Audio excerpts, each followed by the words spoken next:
अरे मूर्ति ही तो है, मूर्ति को क्या ठंड लगती है। ये बात दिन में हुई।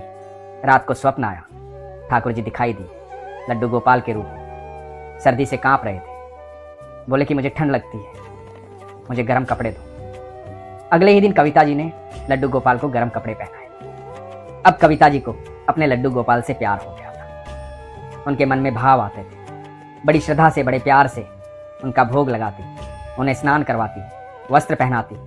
एक दिन मन में आया कि ठाकुर जी के लिए नई बंसुरी लेके आती, लेकिन समय नहीं लग रहा था। ये सोचते सोचते कई दिन चले गए।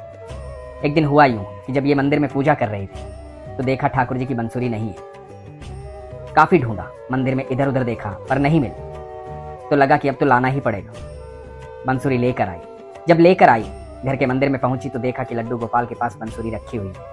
मतलब ठाकुर जी ये चाहते थे कि उनकी बंसुरी नहीं आए, इसीलिए मन में भाव आया था। और ये जो मैं आपको सुनाने जा रहा हूं, ये बड़ा अद्भुत अनुभव है। हुआ यूं कि 5 जनवरी को 14 का दिन था।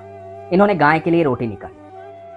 जो इनके यहाँ काम करते हैं राजकुमार जी, उनको ये हेल्पिंग हैंड बोलती है, मदद करने वाले व्यक्ति। बड़ा अच्छा शब्द है कि उस तरह से संबोधित किया जाए। तो इन्होंने लिखा कि मेरे जो हेल्पिंग हैंड है राजकुमार जी, मैंने उनको कहा कि गाय को जाकर के आप रोटी दे आइए। राजकुमार जी गाय को रोटी देने चले गए और कविता जी पूजा करने लग गई। थोड़ी देर बाद राजकुमार जी आए, बड़े हड़बड़ाए हुए थे। कविता जी पूजा कर रही थी। तो कविता जी ने इशारे में कहा कि रुको, मैं थोड़ी देर में पूजा करके बात करती हूँ। तो उन्होंने कहा कि सुनो। तो कविता जी ने फिर से इशारा किया कि मैं पूजा कर रही हूँ। तो कविता जी ने देखा कि राजकुमार जी ने अपनी हथेलियां खोली और हथेलियों के बीच में थे निर्वस्त्र, नन्हे, छोटे से, मुस्कुराते हुए लड्डू गोपाल। कविता जी देखती रह गई, हैरान हो गई कि ये कैसे आए। पूजा करने के बाद राजकुमार जी से पूछा कि ये कहां से आए। राजकुमार जी ने जो बताया वो सच में हैरान करने वाला था। राजकुमार जी ने बताया कि मैं गाय को रोटी दे रहा था। गाय ने अपना एक पैर आगे बढ़ाया।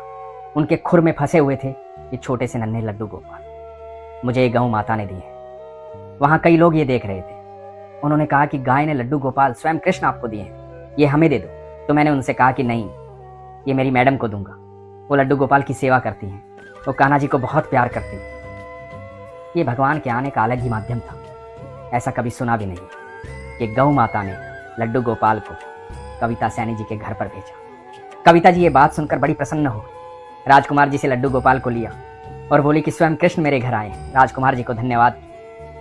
लड्डू गोपाल को ढेर सारा प्यार किया।